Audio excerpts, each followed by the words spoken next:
buenas tardes, good afternoon. Welcome to ¿Qué pasa mujer? Bienvenidos a ¿Qué pasa mujer? Estamos aquí otro domingo celebrando el domingo. Estamos también celebrando y pensando en que ya vamos a mitad de año también aquí en ¿Qué pasa mujer? Nuestro show ya llevamos como 2 años haciendo el show a las 4, siempre nos vemos a las 4 de la tarde, el horario de Nueva York, pero nuestra audiencia siempre nos siguen también de otros países y de otros estados. So we have been doing ¿Qué pasa mujer? For about 2 years now, and we're here every Sunday at 4 o'clock Eastern Standard Time, and we have all types of topics, and we're here 4 o'clock Eastern Standard Time. However, we have people from other countries and other states taking a look at our show as well. So today we have Enrique Acosta with us, Gonzalez, and we could go ahead and bring him on if we can, Mark. Mark is our producer. ¿Cómo estás, Enrique? Buenas tardes. I'm doing good. Just excited to be with you again. Yes, thank you so much. And we're going to go ahead and bring Maddie on as well. Maddie García, Madeline García, que le gusta, que yo no sé si tú sabes, Enrique, porque Maddie lo ha dicho muchas veces, que ella a propósito le dice a sus hijos que tienen que pronunciar el apellido García para que sepa la gente que son de padres hispanos. I guess you don't really have an option when you say it, though, right? Well, some people say Garcia, or Oh, que digan García. Vaya, Garcia. Tiene que decir Garcia. Yeah. I don't know. So she'll come on when we're ready. We're having a few techie issues today, but that's just life. So we just kind of make it happen. Yep. We still keep it going. So we'll bring on Maddie whenever we get ready. But Enrique, I thank you again for your time because it's always a delight to have you on. It's always very insightful and on a positive. It's kind of like you give us real, but you also give us motivation to kind of solution based. I always tell my children solutions, not problems. So I think that's something that I experience with you every single time you're on the show. So today we're going to talk a little bit about how we can set up ourselves for the workforce that is here already, and how the workforce has been transforming itself for multiple reasons. And we'll discuss those things. The one that kind of comes to mind right away would be maybe AI, how it has evolved and is going to evolve. But you mentioned specifically how we need to get prepared for the hostile workforce. And I wanted you to tell us a little bit more about why you're labeling it hostile. Yeah, so hostility is not always combative, right? It's not always a fight involved with hostility, but there is a spirit and a mindset around hostility, meaning I can make things a little difficult for you. I don't have to fight you, but I can make it difficult. And that's the hostility I want to talk about when we're going into different jobs and different environments without considering the potential hostility that's already there, right? It's like, for example, if I come from a competitive company to another company that's like it, and they've been in the same environment, they've been fighting, already I can anticipate that I'm going to be viewed as a potential spy, right? A potential person is coming in that maybe doesn't have the best interest in mind, all because I came from a competing company, right? And that happens all the time. People leave this one, they go to that one, and they're all in the same industry, right? Mm-hmm. And so from the Hispanic side, though, there are some things that are already in play, whether it's in the government or in the local community or in the industry, that could already present itself as a hostile environment just because we happen to be Hispanic, Latino, or of that, upbringing. Very interesting. And it's true, right? Because you could work, like you're saying, people with the same industry, and you're going to what's called the competition, right? And so I think it's the mentality of, so you're coming here, like, are you truly applying for the job here? Or you're kind of like a secret shopper type of, role that you're bringing on. So you have to be like really extra cautious, right? To be able to bring somebody on like that. But I think I always tell people, if you do things with good intentions, like, and you just follow your system and your protocol, like, you have to treat them the same, right? It doesn't matter where they were at before. And I think eventually it will be revealed if something shady is happening.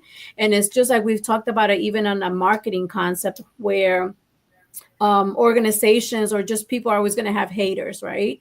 And so if it is, because I think we can look at it as an opportunity as well to improve the system, because kind of having that growth mindset, right? Of, hey, somebody comes in here, they infiltrate my system, and certain things get exposed. Okay, which is, it could be seen as a positive thing, because now that I've been exposed, okay, so let me relook at my systems to make sure that I'm doing the things that I should be doing. Yeah, Right. absolutely. Yep. So I think that's a good way to kind of look at it. So I wanted you to talk a little bit too about the hostility as well in other areas. This is something minor, but sometimes when we have new staff joining in the training process, sometimes I think, like, for example, today I was able to I went into the store and somebody was picking up an item for me, but they asked for ID, and it's not something that they normally do. So, like, how do we maneuver that, right? How do we maneuver that? It's a new system. I'm starting to feel hostile a little bit, because I'm getting it's a new process, and how do you introduce that to me as a client, as an ongoing client, that something new is going to happen? So I think we need to do a better job at maybe training people when it comes to change. So I wanted you to maybe talk a little bit about that. Yeah, change always presents itself in two ways, right? Something that you're celebrating. I think about Christ coming down into Jerusalem, and they're like Hosanna, right? Everybody's praising him, and then a couple of days later they're killing him, because change can present itself in that way. It could be a great celebratory thing for those that understand why the change is happening, and I guess that's the key. The key is to understand why. Leadership does a very poor job in that, really explaining the why behind the change to get somebody to say, recognize the excuses are not valid. They're conjured up, they're fabricated, they're lies. And how do you stop the lies? You stop the lies with the truth. And the truth is, you have time. You have the skill, you have the knowledge and the support and the willpower and the discipline to get it done. The fruit of everything good in life begins with a challenge. Everything is uphill this required. And it's not going to come to you, and it's not going to fall in your lap, and it's not going to be something that, oh my God, it just was so simple. It's always going to be difficult. If you want it, you gotta go get it. This is your chance. This is your shot. This is your moment. This is your time. This is your place. This is your opportunity. This is my time. This is my moment. Tomorrow. Ain't no such thing as tomorrow. We only got today. It's your dream. If you wanted to have it, get your butt up and make it happen. If you wanted to have it, rise and grind. You still got work to do. Stay on that basketball court. Stay on that football field. It's grind season, homie. This is your time to get what you want. Go work that thing with Work That Thing supplements. Sorry about that. All right. Well, you know what? We could take that and work it for our benefit. Yeah, So, because it it's said funny. to stop lies, you got to tell the truth. So I thought that was an Exactly. excellent Yeah, point. no, I was listening. I'm saying, yeah, that's exactly what I'm talking about. The, and for leaders, as we're talking about challenges and change and this and that, the way to normalize the acceptance of it is to actually be truthful as to why the thing is changing, right? Why are we asking for ID now instead of, hey, from now on Mondays you're going to be asking for IDs, and then you ask for an ID and then you're not prepared for what's coming from the receiver, right? Because that is one of the most critical things that you can give me is the ability to have truth so that I can pass it on. Why are you asking me for an ID? Well, actually, there's an upgrade, yeah, but have it, right? And not just throw me out there to the wolves just because there's been a policy change with no substantiated reason as to why. And, we often create these hostile work environments, and not necessarily between worker and worker, but sometimes it's worker to those that are using our products. And it's so important to be, like Maddie is typing, transparent in a way where we may not tell you the monetary side of that decision, but we definitely have to tell you the reasons why that decision, so that I can empower you to face the hostility, because it will come. Definitely, definitely. And one of the things that you had mentioned before too, I know, I'm picturing, right? An employer receives a whole bunch of resumes, Mhm. and I know people believe today that the way to get a job is you have to know somebody. You can't. It's harder to kind of go into one of these platforms or the company's website and apply for the job, because if you don't know somebody, it's kind of harder to kind of get in there, right? So I know I've talked to a couple of people where they just kind of view resumes, and even that could be a little bit hostile, right? Where I'm getting to know you just from your resume. I know certain companies, they like to, if they're shopping around for somebody on the younger side or younger talent, they enjoy hiring student athletes. Because they have shown in the past during their high school career that they're able to multitask and take on different things at the same time. So even that alone could be considered a little bit hostile, because now I'm not gonna go to the top of your list because I wasn't a student athlete, but it doesn't mean that I can't multitask or that I wouldn't be a good employee for you.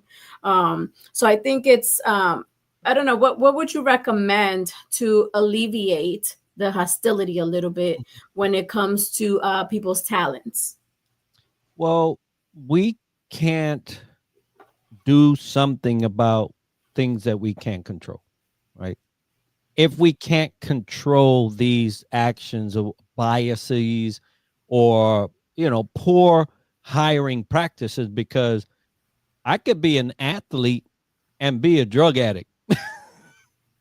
So, so you just bought yourself a drug addict just because you thought that I was an athlete and I'm gonna, perform because I show up at 6:30 for practice or whatever.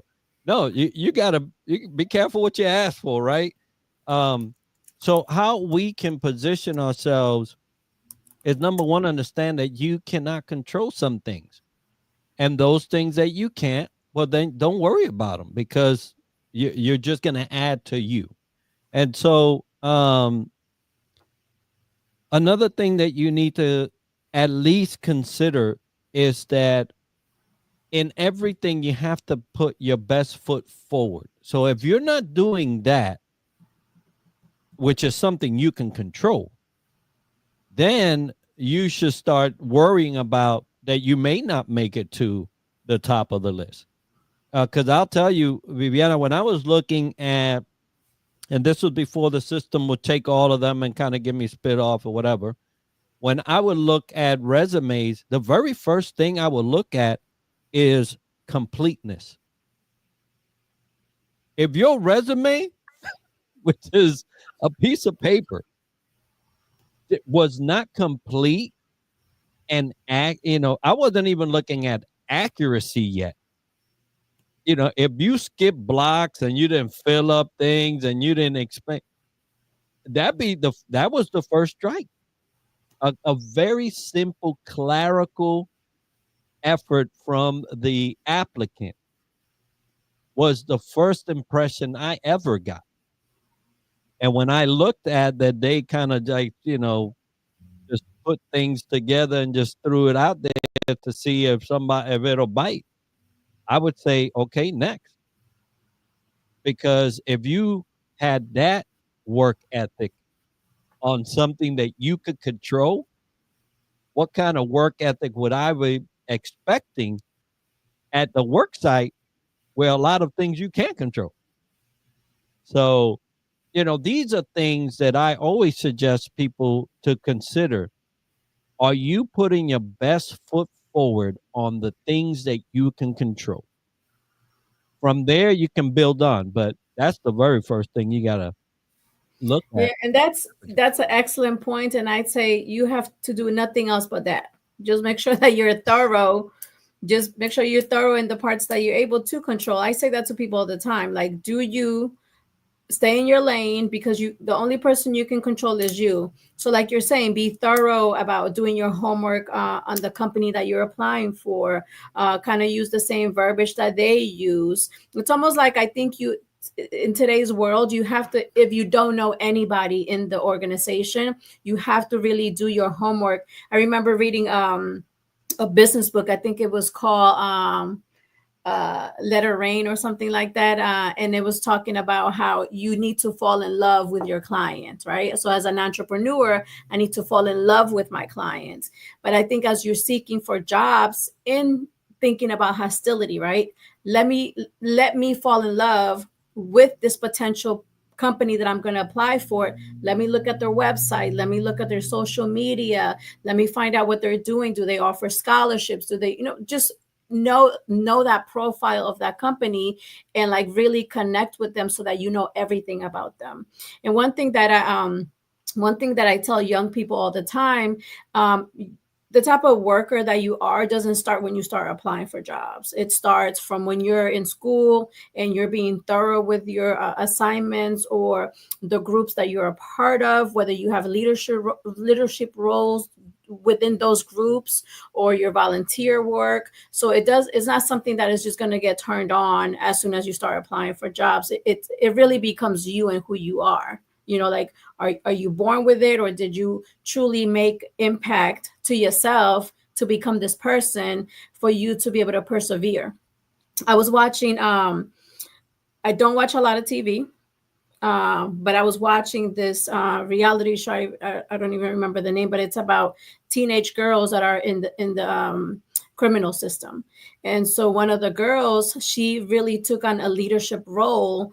And even though she was within that system and she had committed some type of crimes, they looked up to her, and she was able to graduate. She got her GED. She came out of the system, considering her parents had been in the system as well. So I think sometimes even in the worst situation, you could really show out and show yourself. But I think it has to be done with purpose, and it has to be genuine, like to truly be like a go-getter of like, I want this. Yeah, and a lot of the hostility, as you was talking, I was thinking, we bring some of that hostility by the amount of lack of preparedness that we do towards a job, right? A lot of people may not know this, but it is common knowledge that every company has to provide some financial data every year. It's public, especially if they're big companies. Mm-hmm. Well, have you looked at people's financial data to know if they're struggling with revenue for the last 5 years? And so now that's a talking point for you when they say, well, how can you help this? Well, based on your financials for the last 5 years, I've noticed that you've been in a negative in terms of revenue, and I can increase that by 10%. Mm-hmm. Or I can increase that by 20. Whatever your efforts or rightly calculated can be. But Mm-hmm. there's a lot of stuff. Have you looked at the news? Has that company been in the news lately, whether positive or negative? Oh, well, I noticed that you guys were awarded such and such and other because of that. I'm kind of that flavor. Or, hey, I noticed that you guys are in a heap of trouble. And maybe you might not want to apply them, right? Right. So, but the common knowledge, things that you can get, uh, man, nowadays you can go Chat GPT. What do you know about this? What can you tell me about this company for the last 5 years? And it'll spit it out. So some of the hostility we bring to the table by the lack of knowledge for the things that we say we want, right? You want this job, but you won't take the effort to do the research about the job or the company that you say you want to be part of. And sometimes in doing that research, you'll pull that application. I'll tell you that. Mm-hmm. Yeah, that's so true. And like the point that you were making about the way the resume looks, that is like you have to be sharp with it. I think people rush into submitting their applications with their, raggedy looking resume. But I think it's important, especially with the technology that's available to us today and the resources that are available. I think you have to use your resources in a positive way, and also utilize people in your circle that can potentially take a second or third set of eyes to look at it, to give you just some constructive feedback, even if it's taking it to, I don't know, the English department at your community college or something. Like, just you just have to get creative with it to make sure that you're thorough. I know another area that you have mentioned in reference to the hostility was race, Yeah. or people's accents. I remember a couple of years ago when I lived in New Jersey, I went into a major convenience store. And I was minding my business, and then the lady comes in. She had a complaint, and so they went and got the manager. The manager didn't speak English; they only spoke Spanish. So I had to translate. So I was like, oh my God, because the community did not require for that, because majority of the community was Spanish speaking. So I know sometimes, now I think like, how did she get hired if you're not able to be bilingual, and manage everyone? Or even if you're a backup manager, like if you're in leadership, if you're in management. So I can see the hostility from the hiring process, and then how frustrating it is for the client to come to speak to a manager, but you can't communicate with them. Yeah, that's a very it's sensitive. I'm not gonna say touchy. It's sensitive, but a very good point. Whether your environment calls for a dominance of one language over the other, as an owner, right? And that's an owner's decision, right? If they're whoever owns that entity, that organization, is making a decision on the requirements for a position. And if you are in, whether it's America or Italy or Dubai, it doesn't matter. If you are in that region and you don't speak the region's language, you could pose a potential problem for me as an owner if something arises and you could not address it.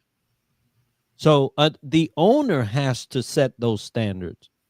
And it's a shame that the only candidates you tell me the only candidates that were available were one language speaking candidate. That's impossible, right? So Mhm.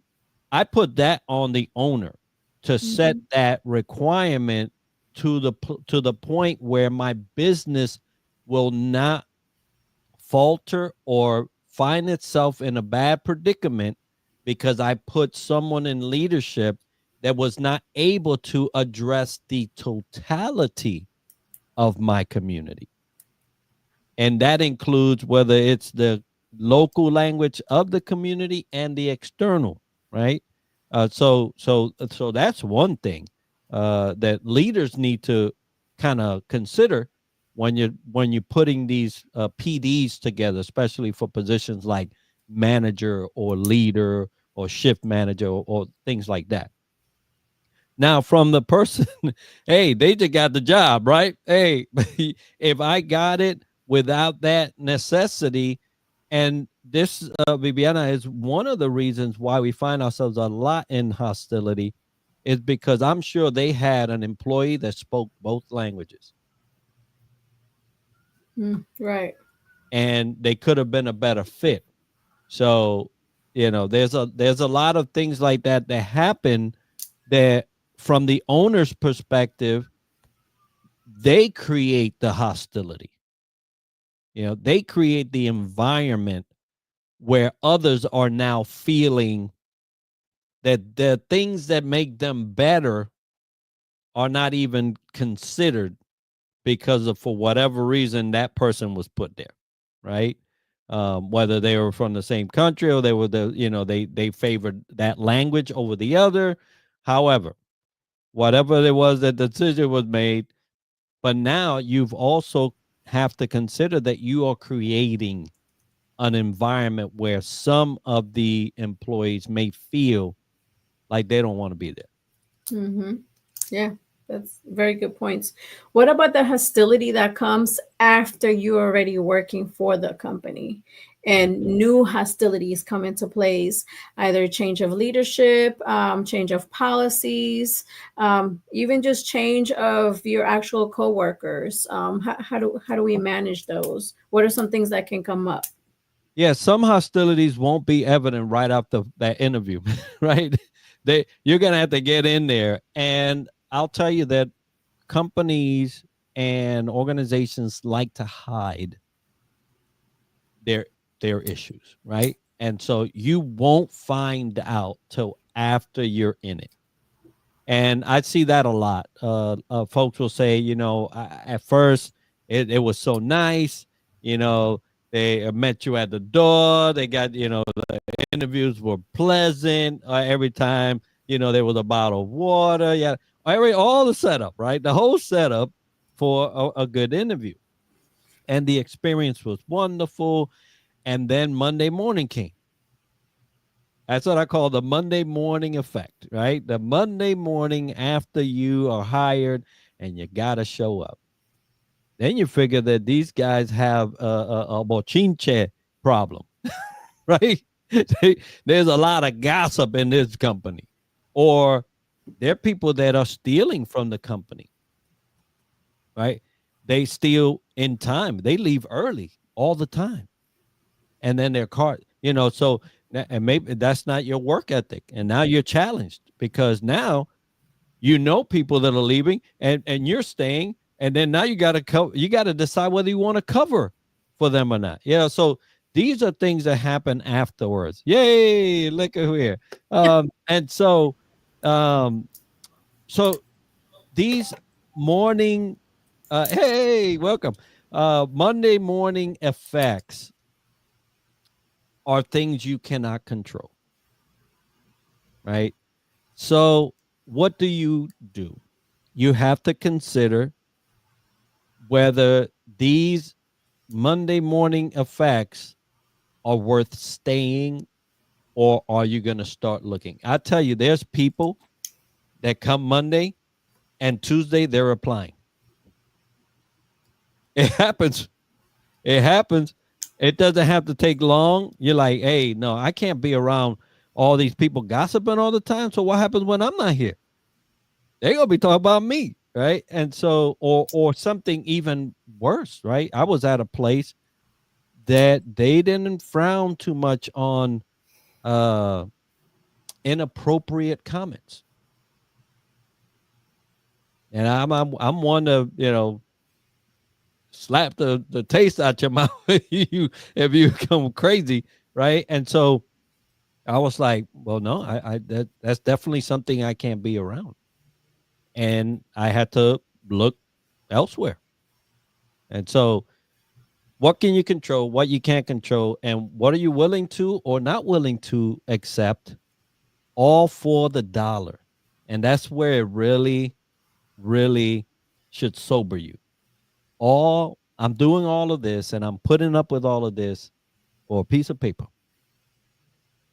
Yeah, yeah, it moves us, right? It Mhm. supplies us, it takes it from here to there, it gets us nice things. But that's a bad trade-off if you ask me. Yeah, definitely. Maddie, I wanted to ask you. So, when I used to work for corporate America, we used to do like a yearly, they were really good about having yearly trainings, yearly ethical trainings, just to make sure that everybody was on board and just kind of following the rules and stayed ethical. And I think within staying ethical, you can avoid some of that hostility, right?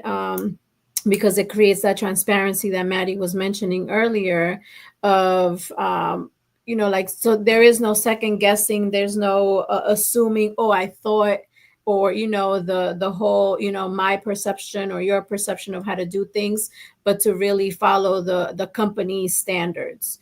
So I wanted to ask you, Maddie, I know you're in the corporate world, but what are some things that you have seen that work to alleviate the hostility in the workplace? Well, first off, good afternoon, everybody. It's so good to see you guys.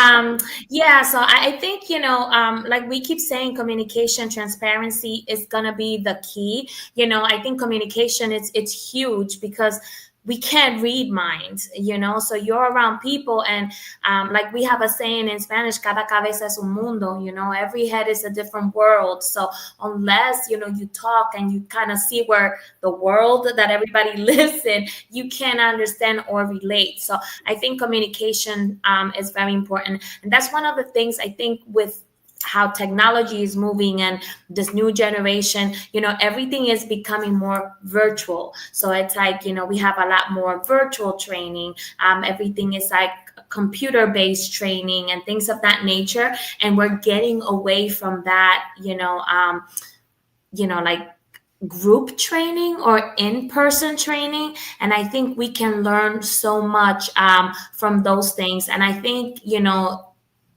for example, the company that I work for, that have been the case for like the past couple of years. And like the past couple of months, they've been doing like specific training, and it has been in person. And I think it has made a huge difference. So I definitely think communication and that, as much as we love technology and, we can reach out to more people, in this medium, I think it's also healthy and important to kind of, we are people and we kind of feed off of one another. So that personal touch is also going to be important. Yeah, I think so. What do you think about that, Enrique? Right, the how during COVID we went into this whole virtual mentality, and you could even go to the restaurants and get your food really quick, or you were even able to take margaritas with you outside of the restaurant. It just, a lot of things became so convenient, right? But like Maddie was saying, you lose that human touch. And I think sometimes, I don't know what you guys think about this, but I think sometimes the world gets like ricocheted, right? Like, let's shake it up a little bit so we can kind of like go back maybe sometimes to the basics. I'm a believer that I still think certain the old school way does work, right? Doing things old school, maybe not all the time just for effectiveness, but I think to be able to for it to be like more long lasting, sometimes I do have to do that human touch, to kind of get a phone call versus just an email or a text message.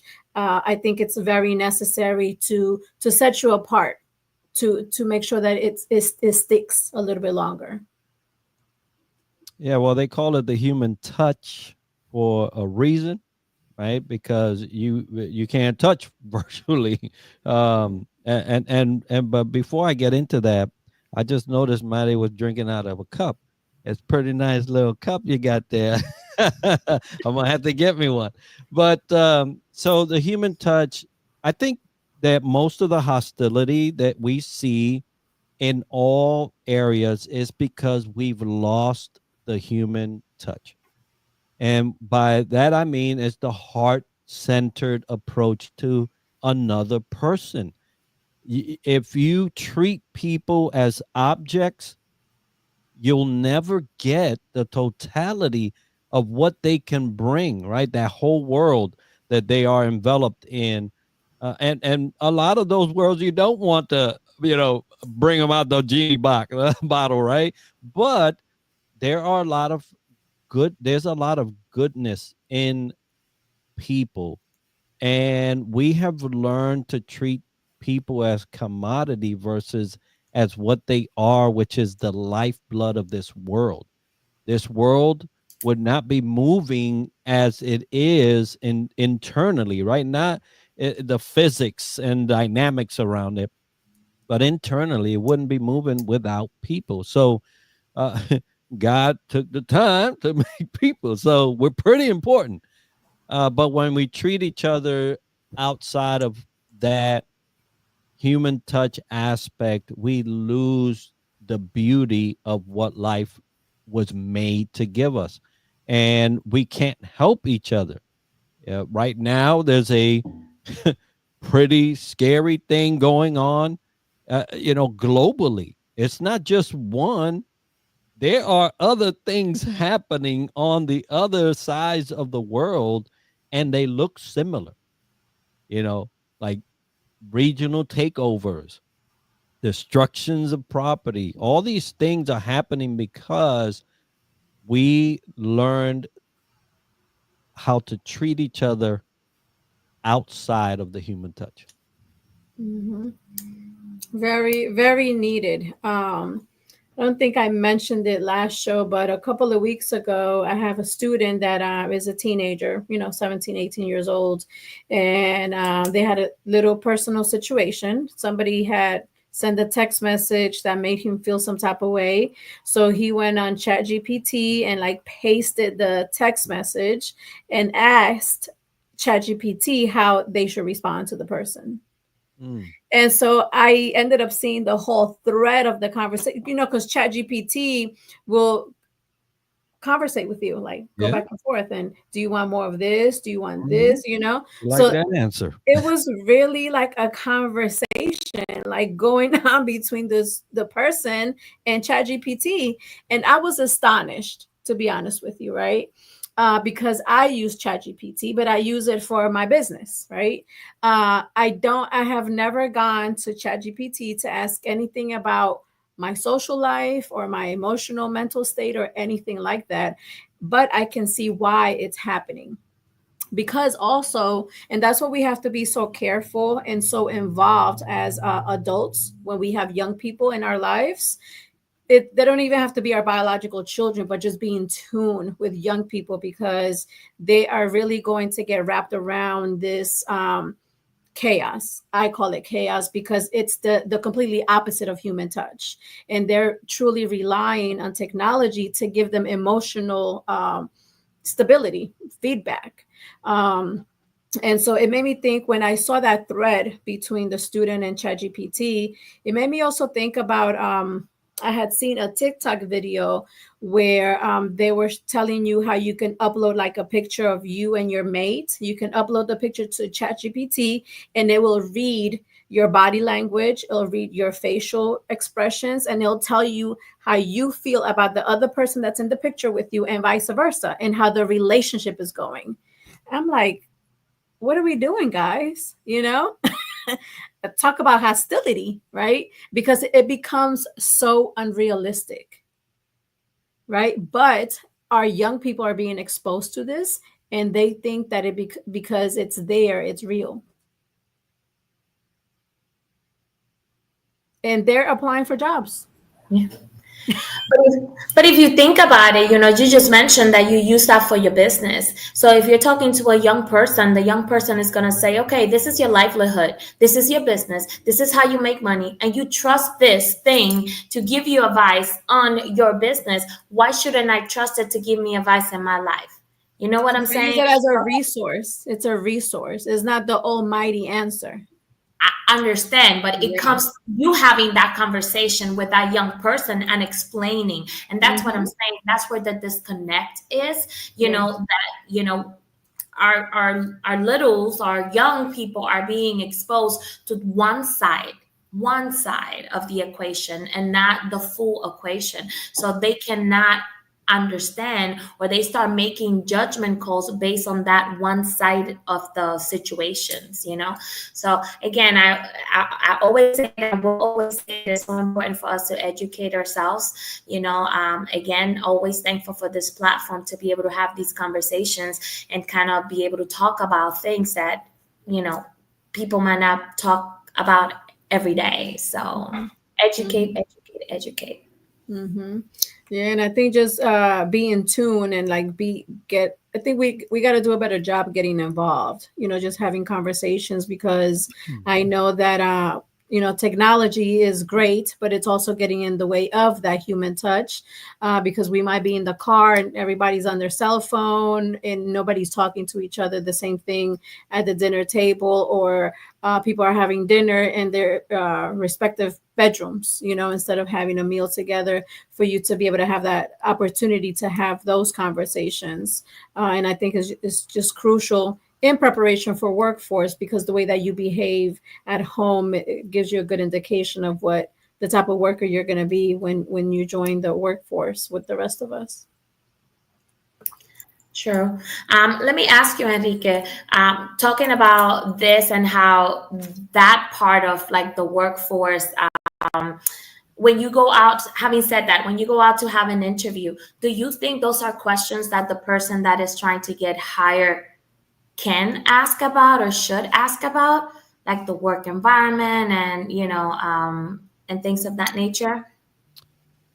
I feel that if you are trying to hire me, I want to know as much about you that I can't get access to.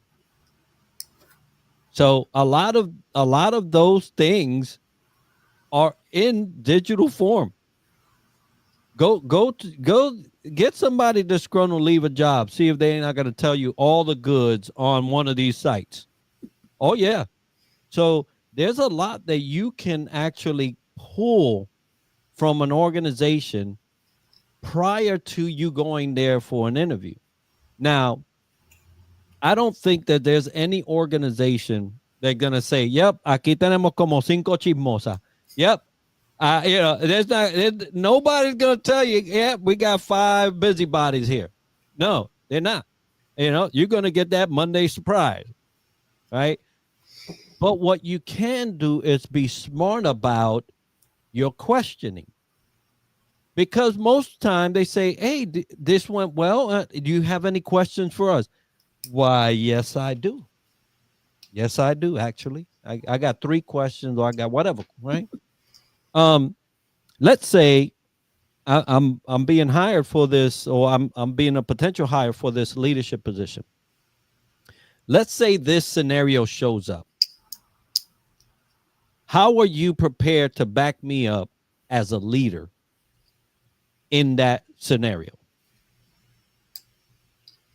I've asked people, how are you prepared, knowing the company, knowing what the company profile says and the website said and this and that? How are you prepared to support my educational pursuits while being here as part of?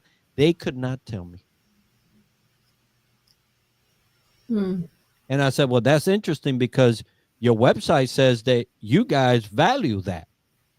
The educational pursuits of our employees is very important to us, and we yada, yada, yada, yada. Yet and still, as my potential leaders, you can't answer that. So it's a red flag. And you just say, maybe I need to go somewhere else where they can easily tell me how they intend to support my educational pursuit. But a lot of that is, a lot of the stuff is out there. We don't take the time. We want to say, I applied for 100 jobs this week. And so what? So what? You apply for 100 jobs. If you get called by any one of them, you don't even know if you're a good fit. Nor can you tell me whether you will be happy to work in that place, because most people are just looking for a paycheck.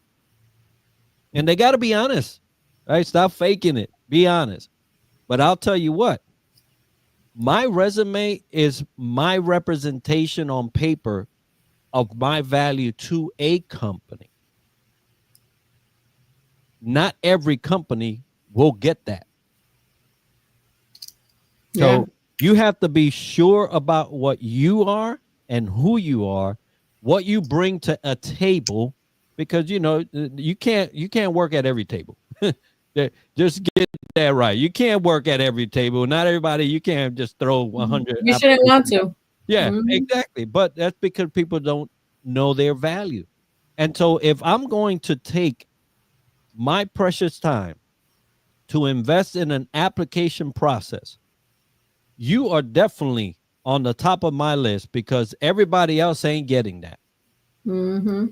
Because I could be doing something else. Yeah. And so know yourself, know your value, but also know who it is that you're pitching yourself to. If you don't have no business there, or they don't have no business having business with you, don't do it. Yeah. Go focus on something else. It's like going to the prom. You're only going with one person.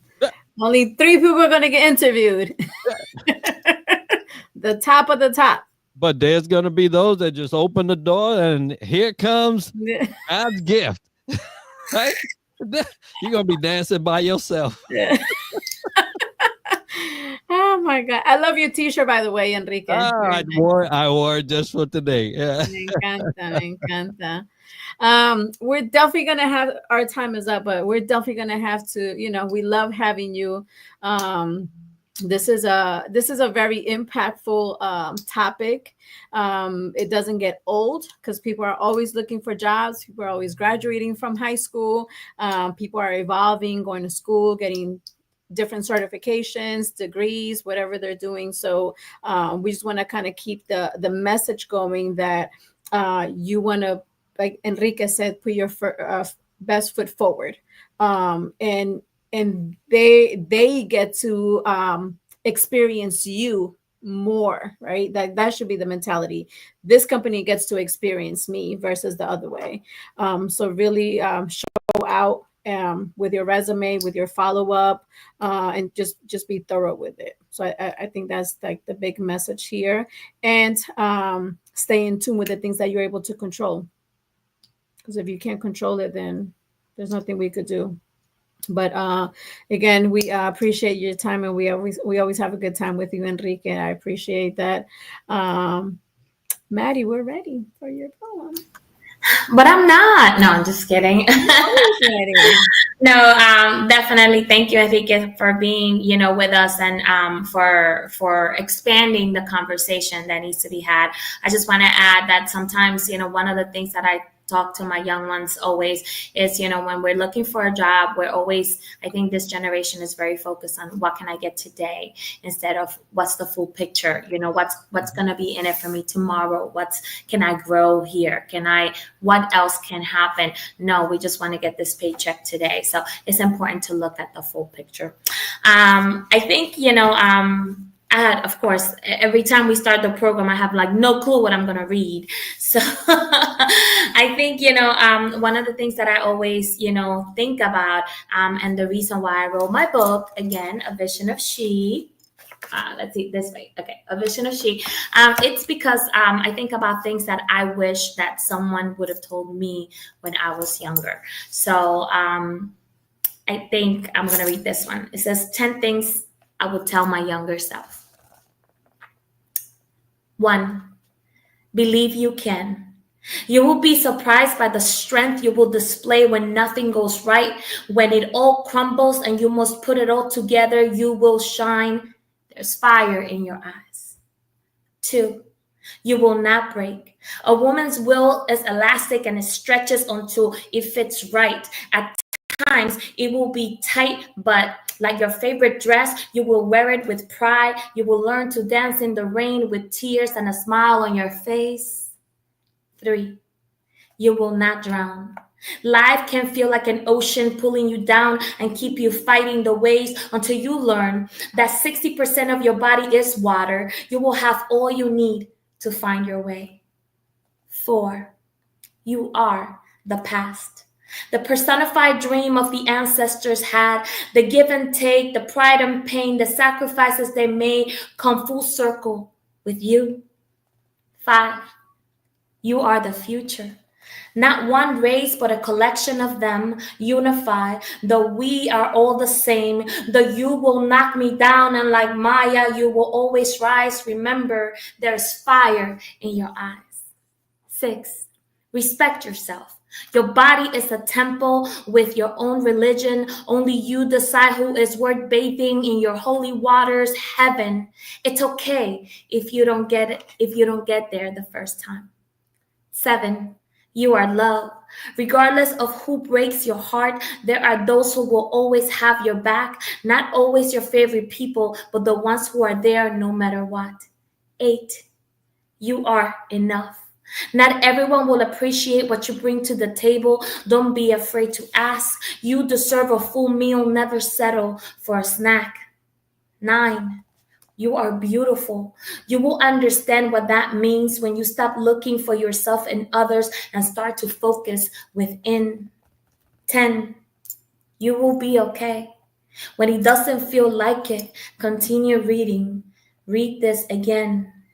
And number 1, believe you can.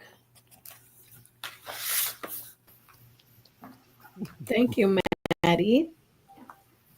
You always come out with the good ones, the perfect ones to fit the profile of the topic of the day.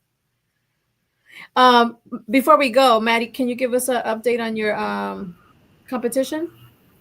Oh, competition was wonderful. So Enrique, we competed. We went to Southern Fried, which is a national poetry slam competition, and it took place last week. So we were out there in Knoxville, Tennessee, competing for a week, and we were so close. We ended up top 10. So my team ended up number 8 in the nation. So always very proud of that. We've been top 10 consecutively for at least 8 years. So we're just so proud of that. So we ended up in 8th place. And one of my teammates, who was my teammate last year, he won the individual portion of the competition. He won the first place. So, wow. We were very proud. There were 2 Virginia teams out of the 4 that were competing on final stage. 2 of them were from Virginia, because I told you guys we had 6 Virginia teams this year. So we had 2 Virginia teams competing for final stage, and 1 Virginia team was a sacrificial poet. So there was a lot of Virginia on that stage. They were sick of us, like we have a chant that goes 2 up, 2 down. So 2 up for the V, 2 down for the A. So the entire night was 2 up, 2 down, 2 up, 2 down. So they were sick of us. But it was wonderful. Sorry about the technical difficulties, but yeah, I was going to ask that same question, because they definitely kicked the backside of the Bull City team and all along those lines. But they did a great job, and I did follow and was seeing what was going on, since we do have a Bull City Slam team as well. And I was going like, yeah, that Virginia team run by Maddie is just doing really well and doing excellent and all along those lines. So they were doing. They were wonderful. They had us sweating too. So. Yeah, it was a good competition. So, yeah, it was a good competition, but y'all did a great job. So I was wondering if Viviana was going to ask you that. And Enrique, I was in the background listening and everything, and I was thinking about, what's that website? Could you kind of reference it? But it's that website where you can get all of the information about the companies, because a lot of people will post about what they think about that company. You know the website I'm thinking about. I just can't think of the name of it right off the top of my head. But a lot of times they will give you it's kind of like Yelp, but they'll give you their view of what the company is, and sometimes they're not pleasant views. Right. Yeah, I'll definitely put it in the chat. Yeah. Cool. Thank you. Yeah, Mark is he's the number 1 fan for anything that's to do with poetry. It doesn't matter what state. So that's why he never jumps in, but I'm sure he was like, itching to jump in and say something about poetry because he's like the #1 fan. Oh, and I got second place. So they do this secret competition, like the best dress of the entire tournament. And I got second place as best dress for the entire tournament. So, of course. What color were the heels? oh, I had a different color for every day. So I wore jean boots the first day, then I wore yellow shoes, then I wore red ones, and then I wore gold ones. So yeah, it was different every day. I see. So when you travel with Maddie, you have to make sure luggage is included. Yeah, no, if I can drive, I'd rather drive than fly because I don't know if my suitcase is going to make it through.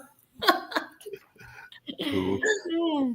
Well, we'll go out with the Adobe from our good friend who hasn't been on in a few weeks, but hopefully she'll be back next week, and also with your tutoring company. So we'll be back with Nick Tay's advertisement as well as yours to get us on out of here. But great show. Go ahead. Great conversation. I hope you guys have an amazing weekend. Thank you for your time again. Thank you. Thank you. Be good on purpose.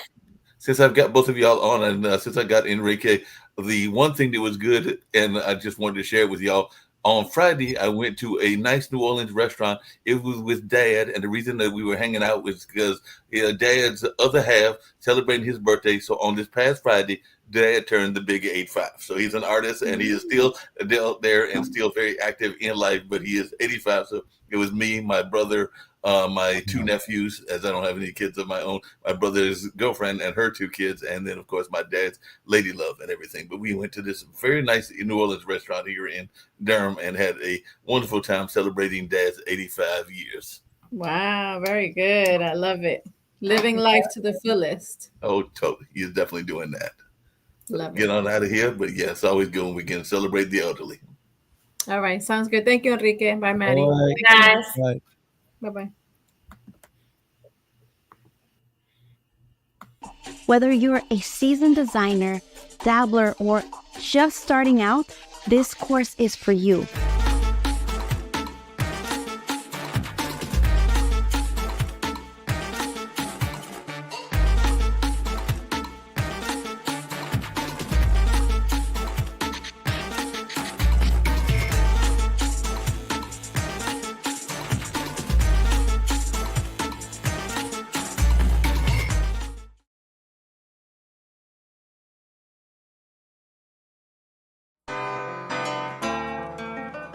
Are just so impressed with them. Like I said, we've been with them for years. I will recommend and refer anyone to them.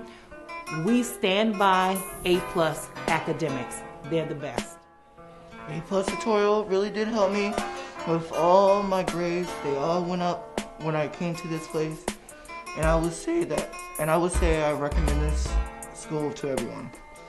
So it's a really good environment to be in, especially for me because it makes me look up to my parents. If you have students that need academic help, A+ Academics is the place to be. A+ Academics, what a great place to go for academics. It's just a really great place to learn.